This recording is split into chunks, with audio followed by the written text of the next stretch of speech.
What can we learn from historical married Christian missionaries?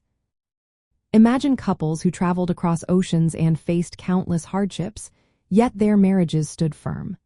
Their lives show us how marriage can be more than just a personal bond. It can be a powerful way to serve God and others.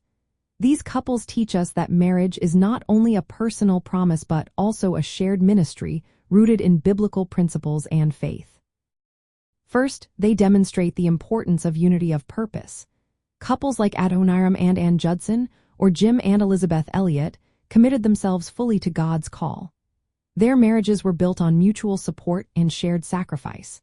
They worked together to spread the gospel, showing that marriage as ministry means both spouses actively participate in God's work.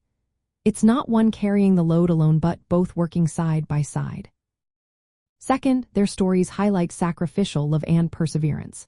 Missionary wives often faced loneliness, illness, and cultural challenges.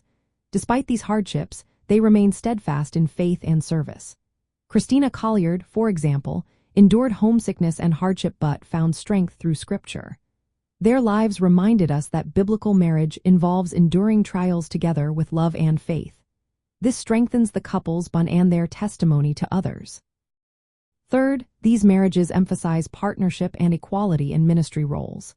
Many missionary couples work together, with wives teaching, hosting churches, and ministering in ways that complemented their husbands' efforts. Priscilla and Aquila are examples of co-laborers in establishing early churches. Their stories challenge the idea that ministry within marriage is one-sided. Instead, they show that both spouses can serve as equal ministers. Fourth, their lives teach us about hospitality and community building. Hosting churches and believers in their homes created spaces for faith and fellowship. This practical ministry reflects the biblical call to love and serve others as an extension of the marriage covenant. It shows that marriage can be a place of spiritual nurturing and outreach. Finally, these couples teach us about faith-centered resilience. When tragedy struck, like the death of Jim Elliott, Elizabeth Elliott continued her ministry with grace. Her faith in God helped her forgive and move forward. Their stories reminded us that faith in God sustains couples through loss and hardship. For today's Christian marriages, these lessons mean embracing marriage as a partnership in serving God. Cultivating sacrificial love that endures challenges is key. Valuing each other's spiritual gifts and roles encourages unity.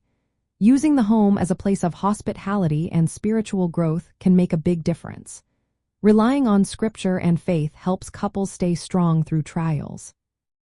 In the end, these missionary couples show us that a marriage built on shared faith, support, and joint ministry can be a powerful witness of God's love.